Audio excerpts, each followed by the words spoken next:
Un pastor que estaba iniciando su ministerio estaba atendiendo una iglesia rural. Allí encontró una pareja que por algún tiempo había conocido la iglesia pero se había alejado y ahora tenía la intención de volver. Era un matrimonio joven, tenía la intención de volver a la iglesia. Le decían con entusiasmo al pastor: ¿cuándo nos lleva a la iglesia? Y el pastor les decía: sí, pronto los voy a invitar.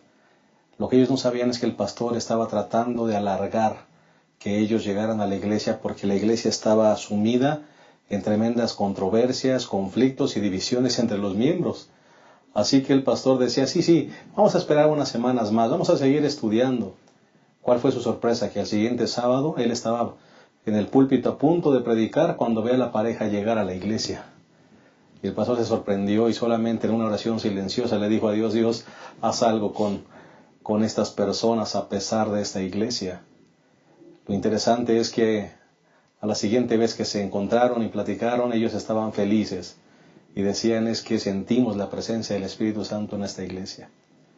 ¿Sabes? Es interesante notar que a pesar de nuestras imperfecciones, fallas o limitantes como miembros de iglesia, qué bueno que esta iglesia la dirige Dios, y el poder del Espíritu Santo no tiene límites, no se limita para tocar y transformar corazones. Ojalá que tengamos fe suficiente para ver a la iglesia como Dios la ve, y que recordemos que somos llamados a ser un pueblo santo, una nación santa, no por la perfección de nuestras vidas, sino por la perfección de nuestro mensaje y de nuestra misión. De esto vamos a hablar en esta ocasión. Lección número 11, Pedro y el gran conflicto. Quédense con nosotros en un momento, iniciamos.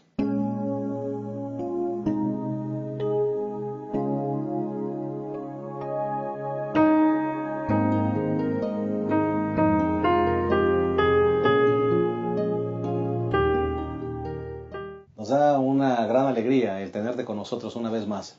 Estamos listos para iniciar el repaso de esta lección y gracias porque sigues este repaso y porque mucha gente nos dice que es útil para su estudio personal y también para aquellos maestros que tienen que exponer sus clases, sus lecciones semana a semana.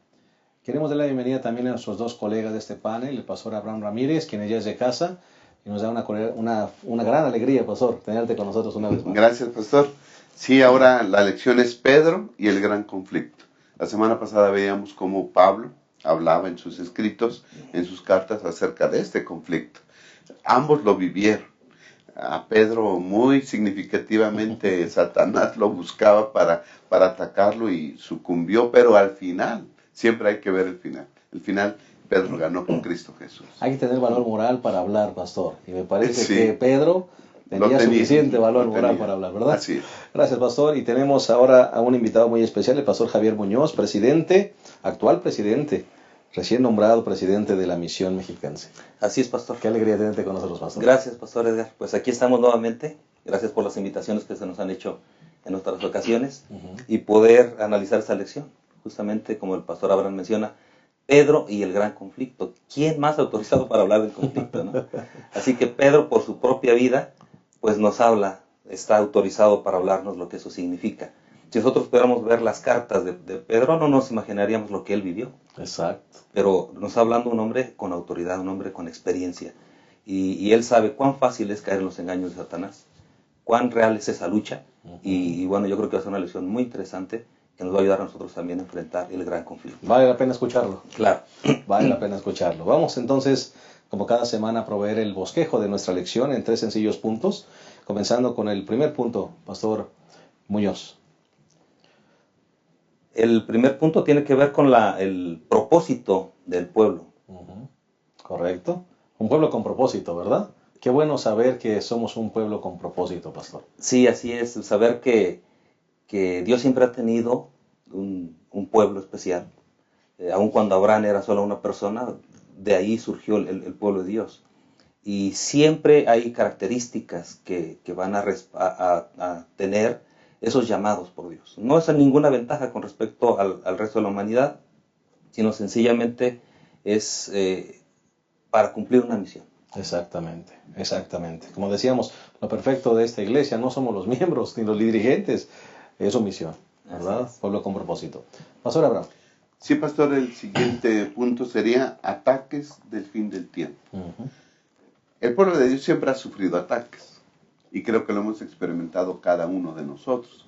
Pero en el tiempo del fin, en el fin del tiempo, van a venir ataques específicos sobre un tema muy especial.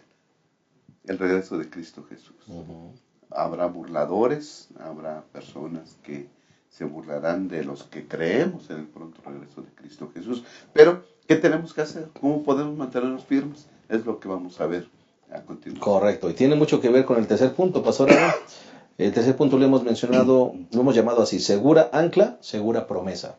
Así que vamos a ver cómo mantenernos firmes en este gran conflicto con estos burladores, con esta gente que ataca nuestra fe, y de cómo podemos mantener la promesa segura. Cristo viene pronto y viene por su pueblo. Así que estamos listos, vamos a hacer una pequeña pausa y entonces iniciamos el desarrollo de esta lección número 11, Pedro y el gran conflicto.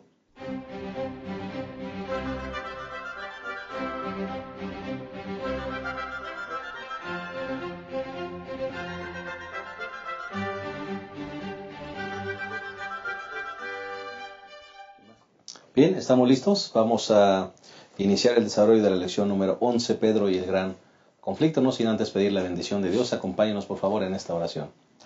Cariñoso Padre, gracias porque a través de tus siervos nos muestras el camino a seguir en la vida espiritual. Hoy trataremos asuntos que tienen que ver con el gran conflicto basados en la experiencia de Pedro. Señor, ayúdanos a escuchar tu voz a través de estos mensajes y ayúdanos a estar listos para enfrentar situaciones complicadas que pondrán en tela de juicio nuestra fe. Ayúdanos a mantener nuestra fe viva, firme, segura de que muy pronto vendrás. Que este repaso sea una bendición y contribuya a este propósito. En el nombre de Jesús. Amén. Amén. Muy bien, vamos a entrar entonces de lleno con el primer punto, que es un pueblo con propósito, basado en este hermoso texto de Primera de Pedro, capítulo 2, versículo 9. Pero vosotros sois linaje escogido, real sacerdocio, nación santa, pueblo adquirido por Dios, para que anunciéis las virtudes de aquel que nos llamó de las tinieblas a su luz admirable. Pastor Abraham, Pastor Muñoz, un texto que nos coloca la expectativa bastante alta, ¿verdad? Es un gran privilegio que seamos una nación santa, pero también tenemos una tremenda responsabilidad. Así es, pastor. Yo creo que efectivamente es un gran privilegio y es algo que no debemos olvidar como hijos de Dios, que somos ese pueblo elegido, esa nación santa, ese real sacerdocio, que deberíamos memorizarlo más, recordarlo, repasarlo. ¿Quiénes somos? Porque a veces la manera como nosotros nos conducimos es contraria a ese estándar de ser el pueblo escogido. Pero cuando nosotros mismos lo creemos, no porque nosotros hayamos hecho algo para merecerlo, sino porque Dios así lo ha determinado, eso influye en nuestro estilo de vida, influye en las decisiones que tomamos, influye en nuestra conducta, en todos los aspectos. Entonces es muy importante saber que somos ese pueblo escogido. Y Dios siempre ha querido tener un pueblo escogido. Si recordamos en tiempos del Éxodo, Dios quería que todos fueran una nación santa, un real sacerdocio. Pero después de que Moisés descendió del monte, cuando el pueblo pensó que ya Moisés no iba a regresar, todos se habían ido al desorden, al desenfreno. Y de ahí pues quedaron reprobados para ese plan que Dios tenía. Y entonces tuvo que llamar solo a una tribu, que fueron los sacerdotes. De ahí descendieron los sacerdotes, la tribu de Leví. Y qué interesante ver que solamente ellos iban a ser los sacerdotes. Pero ahora Dios le da ese honor a la iglesia, que somos nosotros, que son nuestros hijos, que son nuestros jóvenes, que son los miembros de iglesia. Somos real sacerdocio.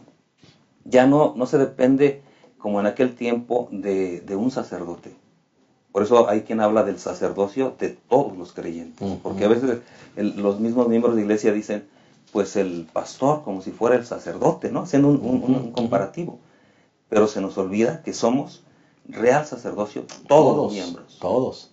Así es. Entonces, cuando somos conscientes de esa verdad, porque muchas veces se asusta uno y dice, bueno, yo ser un sacerdote, ser esa nación santa, decíamos, no tiene que ver con lo que yo soy ahora, sino con la misión que Dios tiene para mí y el propósito que Él tiene para nosotros. Justamente estamos viviendo en tiempos donde en todas las empresas se tiene que definir quiénes somos para entonces lanzar la visión y la misión, Doc. Y es interesante eso, ¿no? Porque aquí estamos hablando justamente de eso. Sí, pastor, hemos sido llamados a un alto privilegio. Ser el pueblo escogido, el pueblo elegido de Dios. Él lo dice, ¿no? En el versículo 9 que estamos comentando. 1 de Pedro 2:9. Pero vosotros sois linaje elegido. Es decir, Dios nos escogió. Real sacerdocio, nación santa, pueblo adquirido. A mí me gustan mucho las dos palabras, elegido y adquirido. Dios puso sus ojos en nosotros y luego nos adquiere con su preciosa sangre. Amén. Así que eso debiera de llamarnos a una gran responsabilidad. Somos de Dios porque Él nos escogió y somos de Dios porque Él nos compró. ¿Sí? Nos adquirió con su preciosa sangre. Pero ahora, ¿para qué tanta inversión? ¿No? ¿Para qué invierte Dios? Bueno, dice el versículo 10, el versículo 9, para que anunciéis las virtudes de aquel que os llamó de las tinieblas a su luz admirable. Tiene un propósito. O sea, esa inversión de Dios, de comprarnos, a pesar de cómo somos. Entonces, fue la sangre preciosa de Cristo Jesús que nos compró. ¿Pero con qué propósito? Para que nosotros anunciemos las virtudes de aquel que nos llamó de las tinieblas a su luz admirable. Y podemos decir, pastor, ¿y por qué yo? ¿No? Y pudiera haber un sesgo de ¿qué diremos? ¿Orgullo? De orgullo, ¿no? Yo soy el pueblo elegido de Dios. Sí, eres el pueblo elegido de Dios, pero Deuteronomio, capítulo 7, nos pone los pies en la tierra. 7:7 dice, por su afecto hacia vosotros, el Señor os eligió, no por ser vosotros más numerosos que todos los pueblos, ya que sois el más pequeño de todos. Es decir, no por los méritos nuestros, sino por el puro afecto, por el amor que Dios nos tiene a nosotros, es que nos escogió. Y también Deuteronomio 9:6, a mí me gusta mucho ese versículo, pastor, Sí. porque nos ubica, nos pone en el marco adecuado. Dice el 9:6, por tanto, has de saber que no por tus méritos el Señor tu Dios te ha dado esta buena tierra, porque tú eres un pueblo de dura cerviz. Que quede claro. Sí, que quede claro. Te llamo porque te amo. Amén. ¿Sí? Y te llamo con un propósito. Entonces es lo primero que debemos entender nosotros como un pueblo especial. Sí. Y qué bueno, pastor, que a pesar de lo que somos, como justamente dice el pastor Abraham, y como decía yo en la introducción, a veces la iglesia no es lo mejor, ¿verdad? Y a veces hasta decimos, ¿cómo voy a llevar a mis amigos, no, a esta iglesia donde están peleando? Qué bueno que a pesar de lo que somos, Dios mantiene la utilidad de esta iglesia y su Espíritu Santo sigue trabajando en los corazones. Sí, ahorita que hablaba el pastor Abraham, vino a mi mente que puede haber dos extremos del hecho de saber que somos pueblo elegido, como los líderes religiosos o todo judío, decía, pues, Abraham tenemos por padre, solamente pensar que por eso ya tenían privilegios, ¿no? Por ser judíos, o decir nosotros por ser adventistas, no tenemos ningún privilegio de ese punto para salvación. O en otro lado, no creerse nada, no, pues, ¿cómo voy a ser nación santa si soy un pecador? Y desechar lo que Dios ya ha determinado, que somos esa nación escogida, por haber creído en Cristo. Ahora, ¿quién era Pedro? En Pedro podemos ver lo que significa ser nación, un pueblo elegido, porque Dios los eligió. Cuando todavía Dios veía el proceso que ellos iban a pasar, Pedro todavía pues lo negó, dudó, todo el proceso que tuvo Pedro. Se hunde en el mar. Pero ya era elegido. Entonces nadie debe de pensar, yo no soy elegido. O sea, esos jóvenes que tienen sus luchas en las universidades, en las escuelas, en el trabajo, en el vecindario, en cualquier lado, somos elegidos, somos ese pueblo de Dios en proceso de santificación. Por eso Pedro dice, sed vosotros santos como Dios es santo, ¿no? O sea, ese es el ideal, hacia allá nos lleva. Ya somos elegidos por Dios, pero estamos en ese proceso. Pero ¿cómo vamos a llegar a lo que Pedro pudo llegar? Porque todo lo que él pasó, y ahora vemos sus cartas y decimos, oye, este hombre debe haber sido, nunca debe haber cometido errores. Pero al ver su pasado, decimos, pues era igual que nosotros. Pero ¿cómo llegó allí? obviamente teniendo la conciencia de que tenía una misión, de que era elegido por Dios, y como dice en Proverbios 4:18, nosotros, la senda de los justos es como la luz de la aurora que va en aumento. Así que si alguien comete algún error en su vida, no por eso deja de ser ese linaje escogido.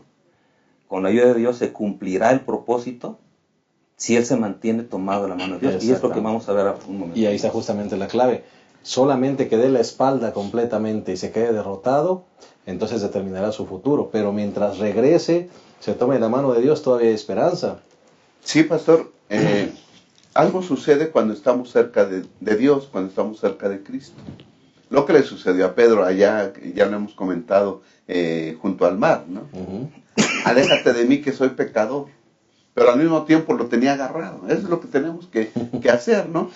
Cuando estamos cerca del Señor Jesús vemos nuestra indignidad. Y pudiera ser que nosotros decimos, es que soy muy malo.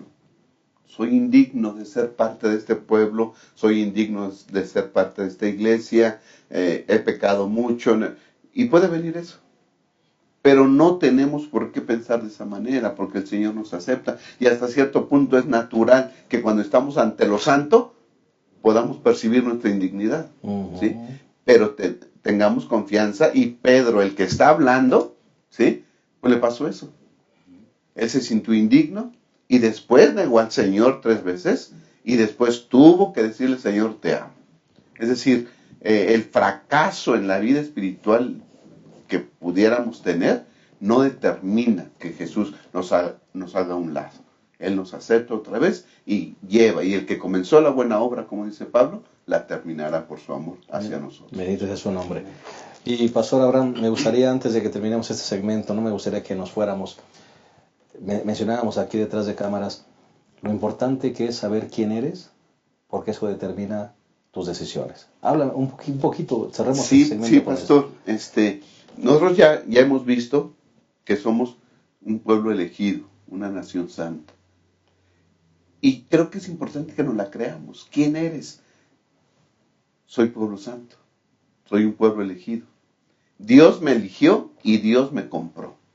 Entonces eso va a determinar, si nosotros en verdad creemos eso, va a determinar una manera de vivir extraordinaria para honra y gloria de Dios. Correcto. Si no lo creemos, si no lo aceptamos, entonces podemos vivir como sea. Pero si lo somos, entonces vivamos a la altura del rubro que Dios quiere poner en nuestra frente, santidad a Jehová. Amén. Con ese hermoso pensamiento haremos una pausa y regresaremos al segundo punto de la lección número 11, Pedro y el gran conflicto. Ya regresamos.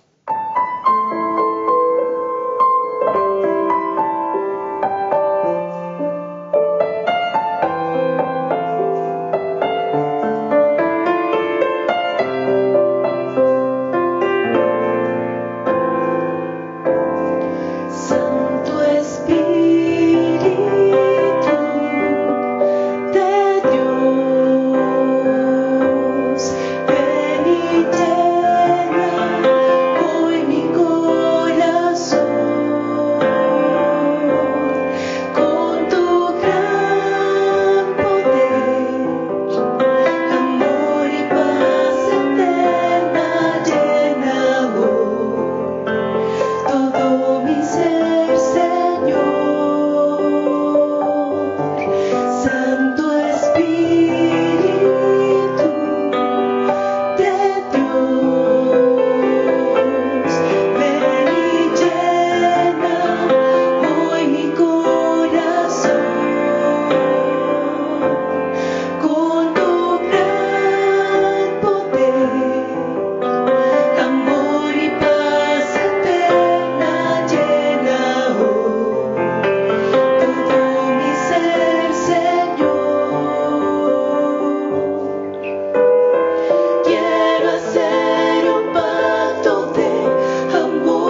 bien, regresamos y estamos analizando la lección número 11, Pedro y el gran conflicto, y vamos a entrar al segundo punto. Ya analizamos pueblo con propósito, ahora analizaremos el segundo punto, que es ataques del fin del tiempo. Pastor Abraham, Pastor Muñoz, bueno, dice justamente la palabra de Dios que el Señor nos estableció como pueblo santo, una nación escogida, especial, pero con un propósito. Ya dijimos que es pues llevar a las personas al conocimiento de esa verdad, traerlas a la luz admirable del Señor. Pero vemos también en este estudio, en el estudio de esta semana, que eso no será nada fácil, pastor. No será nada fácil. La gente, de repente encontraremos gente que nos maltrata, nos ultraja, se burla, y con eso tenemos que lidiar. Sí, no es fácil ser diferente. O sea, a nadie le gusta ser, pues, hasta cierto punto raro, ¿no? Uh-huh. Cuando la mayoría practica otras cosas. Pero justamente Dios nos ha llamado para ser la luz del mundo.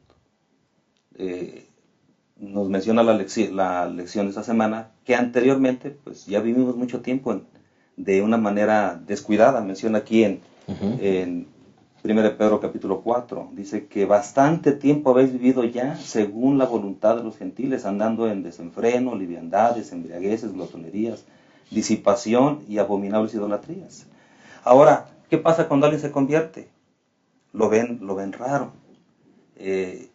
Y dice, a ellos les parece cosa extraña que nosotros ya no corramos en ese mismo desenfreno de disolución. Uh-huh. Y por eso nos ultrajan, porque ya no somos igual. Yo recuerdo en la universidad cuando me convertí, me convertí cuando estaba en el segundo semestre de la carrera. Y pues anteriormente hacía lo que dice aquí, me iba con mis amigos de fiesta, a tomar, a hacer cosas. Y cuando les digo, ¿saben qué? Que ya no, porque pues ahora estoy leyendo la Biblia. Pues, ¿cómo? Y entonces empieza a ser un objeto de burla hasta cierto punto, ¿no? Correcto. Y a nadie le gusta sentirse rechazado, despreciado. Y eso es justamente lo que hace que muchos cedan. pero es ahí donde se va a fortalecer la fe. Esa presión la tuvo el apóstol Pedro también, y él falló también. Y por eso ahora habla justamente cómo podemos vencer. Pero yo creo que si nosotros recordamos nuestra identidad, quiénes somos, eso nos va a dar fuerza también para mantenernos ante la presión social.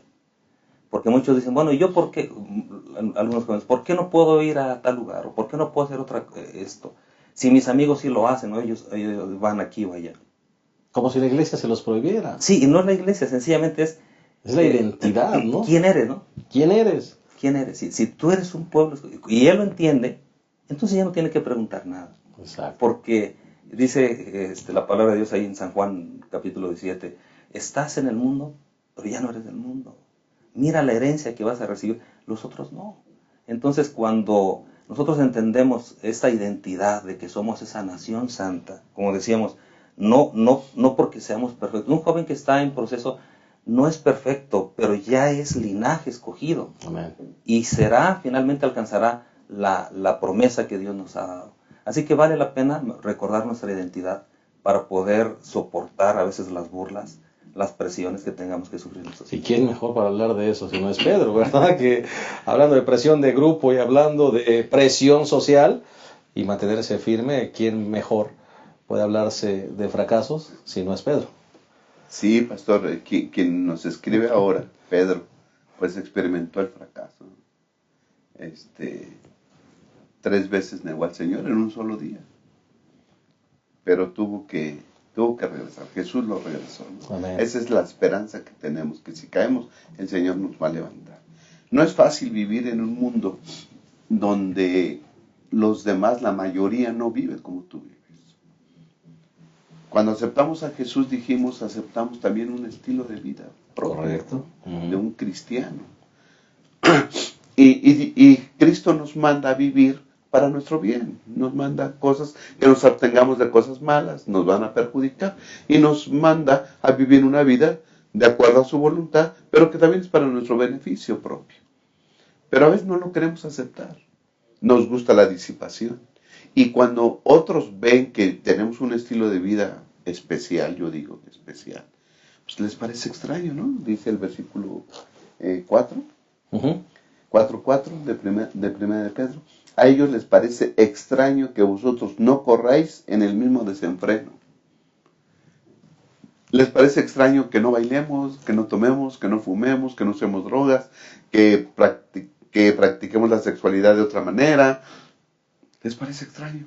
Bueno, y vive la vida, ¿no? Disfrútala, diviértete, y les parece extraño. Pero nosotros debemos de mantenernos firmes, ¿no? En lo que hemos creído. ¿Por qué? Porque creemos que somos un pueblo especial, un pueblo que hemos sido elegidos por Dios. Y a lo mejor ya no hablemos de pueblo. Cada uno de nosotros hemos sido elegidos y hemos sido comprados por la sangre de Cristo Jesús. Y eso nos impulsa a vivir una vida especial. Amén. ¿Ok? Así que entonces, no nos parezca extraño esto porque, bueno, el pastor hablaba de que si vives de esta manera vas a recibir un premio incorruptible. ¿Ok? Pero también debemos tener en cuenta, dice el versículo 5, pero ellos darán cuenta al que ha de juzgar a vivos y a muertos. O sea, cada quien va a dar cuenta. Los que viven en disolución, ¿verdad? Los que viven en desenfreno, y nosotros cómo vivimos aceptando a Cristo Jesús. Cuando venga Jesús se va a evidenciar quiénes son unos y quiénes son otros. Correcto. Y al final de los tiempos, pastor, habrá un tema especial sobre el cual se van a burlar de nosotros. Es correcto. Y justamente, pastor, y me gustaría que tocáramos este asunto. La lucha será más cruenta de lo que nos imaginamos, pastor, porque la misma ciencia, ¿no? Dice toda la parte del viernes, la misma ciencia se va a burlar, como en el tiempo del diluvio. Los profesores en las universidades se van a burlar de tu fe. La gente, cuando hables de la segunda venida, la gente va a decir, oye, esta gente está loca, que se va a desenrollar el cielo y que va a bajar a Jesús con sus ángeles. El fuego. ¿Qué es eso? Realmente la lucha será más cruenta de lo que nos imaginamos. ¿Y es? Sí, realmente pues esto de la presión que uno sufre como cristiano, en este tiempo sí se puede ver intensa ante los que viven de otra manera y tienen un estilo de vida conforme lo marca la palabra de Dios, pero a fin de cuentas la gente reconoce que eso es lo mejor. A mí me pasó el proceso de que primero viene burla, pero cuando hay problemas, oye, te buscan, te consultan. Finalmente en su interior está ese reconocimiento de que este es el mejor camino. El cristiano creo que no debe de aislarse. O sea, Dios ha dicho que debemos de ser luz. A pesar de que sufra oposición, bueno, que aguante, como dice aquel que padeció en la carne, finalmente terminó con el pecado. Jesucristo nos dio el ejemplo. Entonces nadie debe de rehuir la burla o la crítica, porque a su tiempo va a dar fruto. Entonces el cristiano no debe de aislarse, debe de ser luz. Tampoco debe de mezclarse, como lo hizo el pueblo de Israel, que vivió entre los filisteos, entre los cananeos, y adoptó sus prácticas, y entonces en lugar de que ellos influyeran para el mundo influyó. Fueron influidos. ¿Sí? Entonces debemos de tener cuidado con eso. Pero es cierto que va a haber no solamente un desafío para nosotros en cuanto a nuestro estilo de vida, sino también en cuanto a nuestras creencias. Hay gente que se burla ahora de la segunda venida, por ejemplo, ¿no? Y de muchas otras creencias que nosotros tenemos. Yo veía un programa donde había muchas personas que de distinta denominación, y cuando la adventista que estaba allí dijo que él creía que Jesús iba a venir, todos empezaron a reír. Y entonces empezaron a burlarlo. Y dinos cómo va a ser eso. Y pues que van a venir ángeles. Y todo, mientras él estaba hablando, todo el mundo estaba riendo. Entonces, a ellos les parece locura, dice la palabra de Dios. Pero es justamente donde nosotros debemos saber quiénes somos y hacia dónde nos dirigimos. A la gente del diluvio le parecía una locura que fuera a llover y que fuera a venir un diluvio si nunca había llovido. Pero justamente eso es lo que va a suceder. Pastor Ran. Sí, pastor, ya hemos dicho que aquí está vislumbrado el conflicto, sí, ¿no? sobre el pueblo de Dios, sobre los que han sido elegidos por nuestro Dios para vivir de manera diferente. Las burlas, el oprobio, las críticas, pues van a venir, ¿no? Hace poco me encontré con dos amigos que son doctores, estudiamos juntos la carrera y nos reunimos en un restaurante y inmediatamente ellos pidieron bebidas alcohólicas para abrir el apetito, ¿no? Y yo pedí mi agüita y inmediatamente dijeron, ¿y todavía estás en eso? Y yo dije, es para toda la vida. Se van a burlar, y sobre todo el tema de que Cristo viene. Porque, ¿por qué no le conviene a la gente aceptar que Cristo viene? Porque no quieren que Jesús perturbe su estilo de vida. Así estamos bien, así disfrutamos la vida. Estamos cómodos. Si ellos aceptaran que Jesús viene, tendrían que cambiar su estilo de vida. Entonces, ¿para qué creemos si estamos bien? No quiero cambiar de vida, no quiero cambiar mi estilo de vida. Si acepto que Cristo viene, tengo que dejar esto y esto. Claro, porque además sabemos que viene a emitir un juicio, ¿no? Y no lo quiero a hacer. retribuir las obras. Entonces, este es un tema extraordinario, ¿no? Podemos llevarnos bien con esa gente, conviviendo en el diario, pero cuando tocamos ese punto, ahí para no, yo no quiero saber nada de eso, ¿no? Porque va a afectar su vida. El conocimiento de la venida de Cristo afecta a nuestra vida. Dios quiera que afecte a nuestra vida, la nuestra, ¿verdad? Para que nosotros podamos ser ejemplo para los demás y testimonio para los demás también. Claro que sí, que así sea, pastor, y que nos mantengamos fieles en medio de este gran conflicto. Vamos a una segunda pausa, o tercera me parece que es, y vamos a regresar a esta lección número 11 tan interesante, el conflicto en las cartas del apóstol Pedro. Ya regresamos. La Unión Mexicana Central te invita a leer tu Biblia y a estudiar el espíritu de profecía. ¿Cómo? A través del Plan Encuentro. Juntos leeremos la Biblia y la serie Tesoros de Vida. Puedes seguir el plan en nuestra página de Facebook, facebook.com/Unión Mexicana Central, y en nuestro blog, planencuentro.wordpress.com, en donde cada mañana encontrarás publicada la lectura correspondiente. Plan de Lectura Encuentro. Preparados para su venida.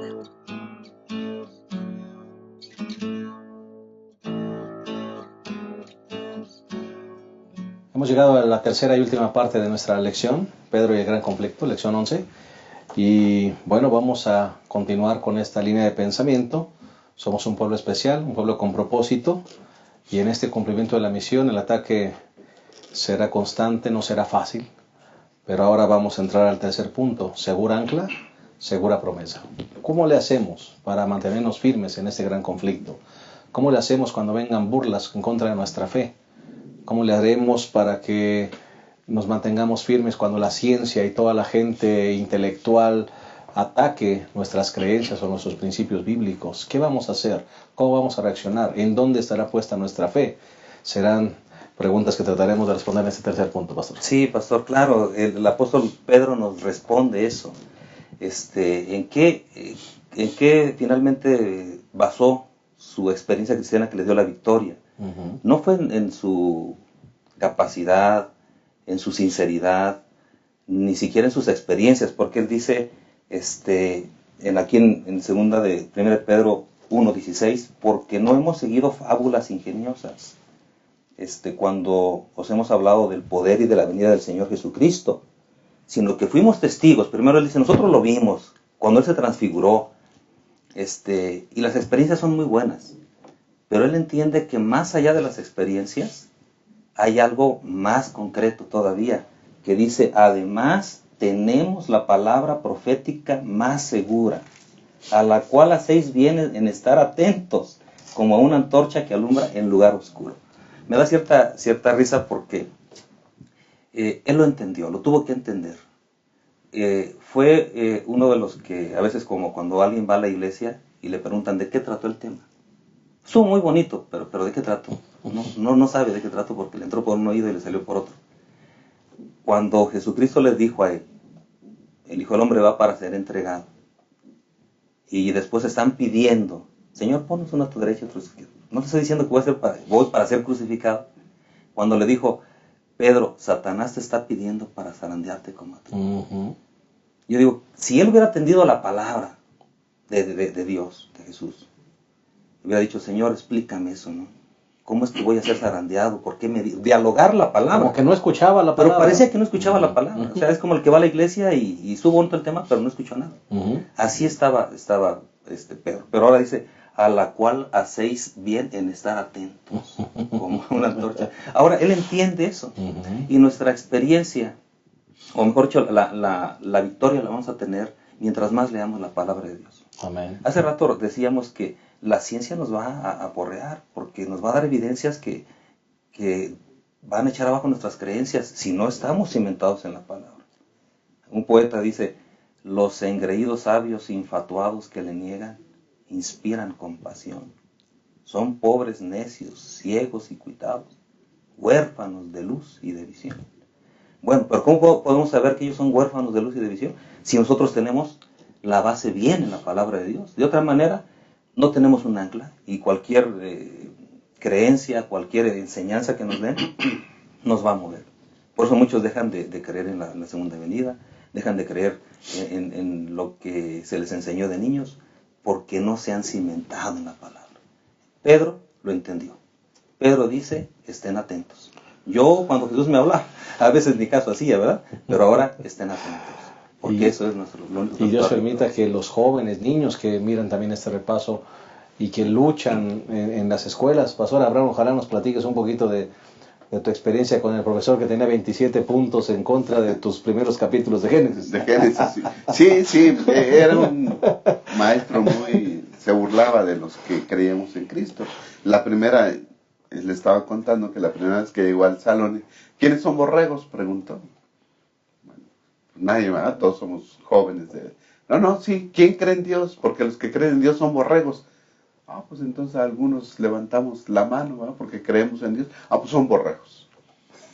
Y entonces, si son borregos, leen la Biblia, ¿no? Sí. Pues mañana les voy a demostrar con la Biblia en la mano 27 errores que tienen los 3 primeros capítulos de Génesis. Traigan su Biblia. Pues ahí vamos. Bueno, yo llevé mi Biblia, ¿no? Y una de las cosas que él quería apuntar, porque él quería poner como base un librito que decía La transformación del mono al hombre. Y ese librito trata de que la capacidad del ser humano de mover el pulgar es lo que le dio la capacidad y lo que transforma de animal al hombre, ¿no? Pero entonces él decía que el trabajo era una maldición, que la Biblia lo presenta como una maldición, y él decía que el trabajo es una bendición, que fue lo que hizo que el mono se convirtiera en hombre. Entonces yo le dije con la Biblia que el trabajo no es parte de una maldición. Parte de una maldición, claro, como él decía, sino que el trabajo ya existía antes del pecado. Cuando él se dio cuenta de eso, agarró sus cosas y se retiró. Yo lo contaba porque va a haber gente que se va a burlar de nosotros. Va a haber gente que va a decir que lo que creemos y lo que somos no sirve. ¿Sí? Hay gente escéptica, no cree. Y cuando nuestros muchachos, nuestros jóvenes o nosotros vemos que todos se burlan de lo que nosotros creemos, bueno, pues vámonos, ¿no? Gracias porque me dieron un rato de esperanza, pero pues si todos se burlan de mí, pues nos vemos. Vamos a padecer persecución, vamos a padecer tentación, y pareciera ser que vamos a estar solos. ¿De dónde nos anclamos? ¿De dónde nos agarramos? Dice 1 de Pedro, capítulo 1, pastor, versículos 3 y 4. Primero el 3. Todo lo que pertenece a la vida y a la piedad nos fue dado por su divino poder, por el conocimiento del que nos llamó por su gloria y virtud. Dice que todo lo que pertenece a la vida, ¿sí? Lo que es la vida y cómo la debes de vivir, ¿sí? La obtenemos por medio del conocimiento de Cristo Jesús.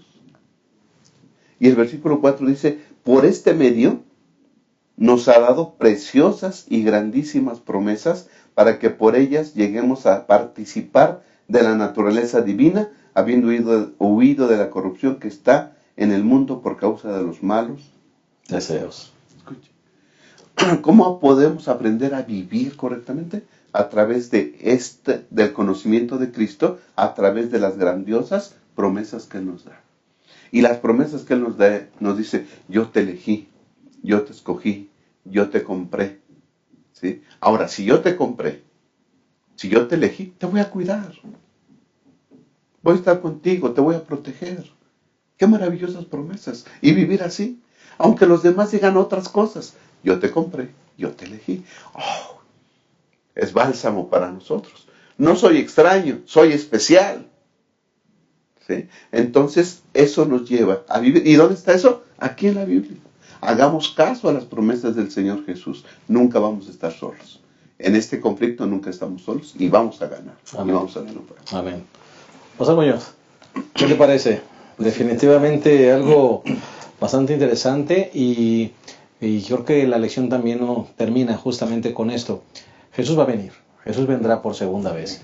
Y aunque algunos dicen que esto se ha retardado y que el Señor tal vez no va a venir y que los burladores ataquen, pastor, me parece que algo que debe quedar bien cimentado en la fe de los que nos miran, de los que somos adventistas y creemos en ese segundo advenimiento, ese Cristo vendrá. Amén. O sea, el apóstol Pablo tenía esa certeza. El apóstol Pedro, igual, todos los apóstoles. Y es algo que nos anima a nosotros también a mantener, porque así como la palabra de Dios es un ancla, ¿cómo llamaste este tercer punto? ¿Dos anclas? Sí, ancla segura. Segura ancla y segura promesa. Y, o sea, segura ancla, la palabra de Dios. Segura promesa, la venida de Jesús. El hecho de, así como si sabemos que somos hijos de Dios, un pueblo especial, va a repercutir en la forma como nos vamos a conducir en la vida, también, si nosotros creemos que Jesús vendrá, también va a marcar cómo nos vamos a conducir.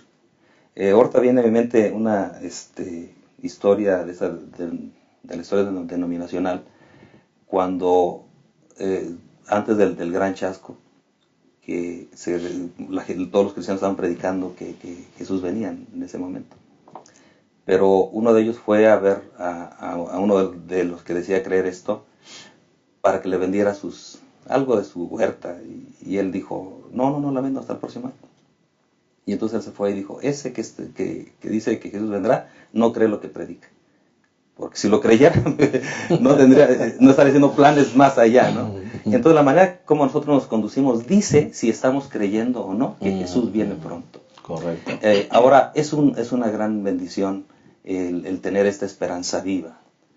El apóstol por eso dice, echen mano de la vida eterna. Eso va a marcar muchas cosas, incluso cómo vamos a enfrentar el dolor, las tragedias, los problemas de la vida. Si sabemos que Jesús viene pronto, pues diremos, esto es pasajero, esto va a pasar, pero viene lo glorioso, viene lo grandioso. Pronto Jesús aparecerá en las nubes de los cielos. Dice la palabra del Señor aquí, como lo menciona el apóstol Pedro en 2 de Pedro 3:8. Pero amados, no ignoréis esto. Para el Señor un día es como 1000 años. 1000 años como un día. El tiempo para nosotros no es el mismo tiempo como lo ve Dios. Dios es eterno. Y nosotros decimos, ¿cuánto tiempo se ha tardado el Señor? Pues para mí no se ha tardado más que 40 y tantos años que tengo de vida. Eso es lo que se ha tardado el Señor. Y no se va a tardar más de lo que yo viva.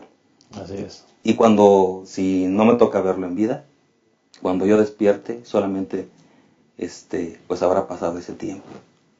Y entendemos aquí que es una gran promesa que el Señor nos hace. Dice el Señor, no demora en cumplir su promesa. Desde el punto de vista de Dios, porque realmente no es tardado. Si Él hubiera anunciado, va a tardar mucho mi regreso, a lo mejor algunos humanamente se desaniman. Por eso el Señor lo dejó descrito. O sea, esto no quiso el Señor, no es algo que Él no había previsto. Las parábolas dicen, y tardándose el esposo. Después de mucho tiempo vino el hombre. Es decir, las parábolas ya lo describían. El Señor lo oculta por misericordia a nosotros. Para que nadie diga, bueno, pues nos va a pasar como el mayordomo infiel. Mi Señor tarda, entonces voy a vivir la vida como quiera. No, tampoco quiere decir que al estar en la iglesia, estudiando la Biblia, preparándonos para el regreso del Señor, eso es una carga, eso es la mayor de las bendiciones. Un problema es el que ha vivido lejos de Dios, que vive en vicios, en problemas, en dificultades. Qué terrible. Entonces, no importa que el Señor se tarde toda mi vida, le daremos gracias porque fue una bendición estar como pueblo elegido, preparándonos, como dice el apóstol Pablo. Así que es una promesa de la cual nosotros debemos de alentarnos, de mantener viva en nuestro corazón. Dios permita que esa promesa se mantenga viva y nos aliente a estar muy pronto con nuestro amado Jesús. Vamos a despedirnos. Lamentablemente el tiempo se nos fue. Vamos a despedirnos con palabras finales de los que estamos en esta mesa. Comenzamos con el pastor Abraham Ramírez. Sí, pastor, solamente 2 versículos para despedirnos. Segunda de Pedro 3:11 dice, siendo que todo será destruido, ¿qué clase de personas debéis ser en santa y piadosa conducta? Es decir, si sabemos que todo va a ser destruido, si sabemos que Cristo viene, ¿cómo no hemos de andar en santa y piadosa manera de vivir? Dice el apóstol. Luego, el versículo 13. Pero según su promesa, esperamos nuevo cielo y nueva tierra donde mora la justicia. Por eso, amados, ya que esperáis estas cosas, procurad con diligencia ser hallados en paz con Él, sin mancha ni reprensión. Dios quiera que podamos vivir conforme a su voluntad, conforme al rubro que llevamos. Somos elegidos y somos comprados por Cristo Jesús. Claro que sí. Muchas gracias, pastor. Pastor Muñoz, gracias por haber estado con nosotros, de paso. Gracias. Realmente somos el pueblo de Dios, un pueblo elegido. La herencia, la promesa está garantizada. Mientras tanto, ¿cómo debemos de vivir? Como Cristo vivió. Nos dice aquí en el 4:1 de 1 de Pedro, dice, porque Cristo padeció por vosotros en la carne, vosotros también armaos del mismo pensamiento. No pensemos que es como el mundo, puro placer, siguiendo los goces de la vida. Eso no es lo que el Señor quiere para nosotros. Dice, por cuanto el que padeció por vosotros en la carne, terminó con el pecado, para que el resto de su vida terrenal no vivan según sus malos deseos de los hombres, sino conforme a la voluntad de Dios. Amén. Pues que esta es una promesa que se mantenga en nuestro corazón. Yo te pregunto, hermano, ¿cómo te preparas para ir de vacaciones? O cuando viene algo bueno, pues haces todos los preparativos, ¿no es cierto? Las maletas están listas, los boletos, todo está listo. ¿Cómo te preparas para ir un día a las vacaciones eternas con Cristo Jesús? ¿Estás viviendo ese momento? ¿Te estás preparando? Todo lo que haces en la vida habla, testifica de que estás preparándote para las vacaciones eternas. Dios permita que sí. Que la promesa de la segunda venida se mantenga en nuestro corazón y nos motive a vivir vidas santas como pueblo santo que el Señor nos llamó. Que Dios les bendiga. Nos vemos la próxima semana en un repaso más de nuestra lección. Que el Señor sea con cada uno de ustedes. Hasta la próxima.